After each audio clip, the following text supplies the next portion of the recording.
நெல்லையில் நடைபெற்று வரும் புத்தக திருவிழாவின் ஒரு பகுதியாக பழம்பொருட்கள் கண்காட்சி பார்வையாளர்களை வெகுவாக கவர்ந்துள்ளது.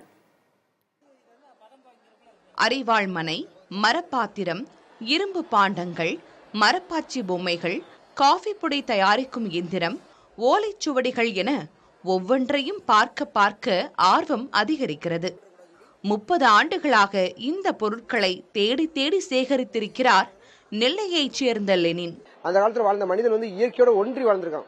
அதில் பெரும்பாலும் பனை மரத்தாலான பொருட்கள் நிறைய பயன்படுத்திருக்கான். அப்புறம் தேக்கு மரம், மஞ்சனத்தி, இப்படி பல்வேறு மரங்கள்ல ஒவ்வொரு பொருளும் உருவாக்கி இருக்கிறாப்ல. கல்லாப்பெட்டி ஆகட்டும், அல்லது அஞ்சரை பெட்டி ஆகட்டும், அருவாமனைகள் ஆகட்டும், அருவாள் ஆகட்டும், அல்லது நம்ம சாப்பிடுற தட்டு ஆகட்டும்.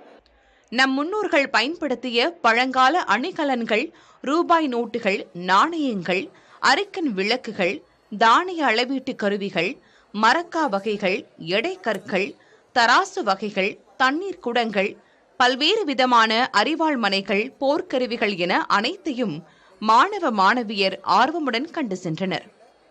பெண்கள்லாம் வந்தாங்கன்னா இவ்வளவு பெரிய பானையெல்லாம் கழுவி எடுக்க முடியுமா, இவ்வளவு கழுவ முடியுமா, எடுத்த உடனே அதை முதல்ல கேட்கறாங்க. இதுல எப்படி குழம்புல சாப்பிட்டுக்க முடியும்? ஆனா அந்த காலத்துல வாழ்ந்த கூட்டு குடும்பம் 10 பேர் 13 பேர் ஒரு வீட்டுல 13 குழந்தைகளா இருந்திருக்காங்க. 13 பேருக்கு சமைச்சு போட்டிருக்காங்க.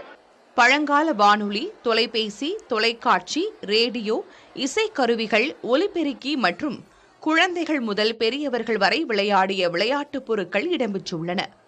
ஓவியங்கள், அணிகலன்கள், குழந்தை பிறப்பு முதல் பயன்படுத்திய தொட்டில் வகைகள், நடைவண்டிகளையும் சேகரித்து காட்சிப்படுத்தியுள்ளார். என்னால் அதை பார்த்ததே கிடையாது. இங்கே பார்க்கும் போல ரொம்ப சந்தோஷமா இருக்கு.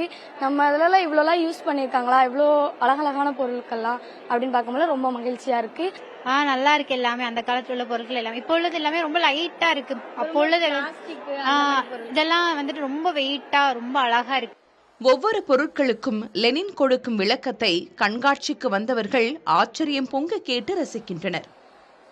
புதிய தலைமுறைக்காக ஒளிப்பதிவாளர் நாராயணமூர்த்தியுடன் செய்தியாளர் மருதுபாண்டி.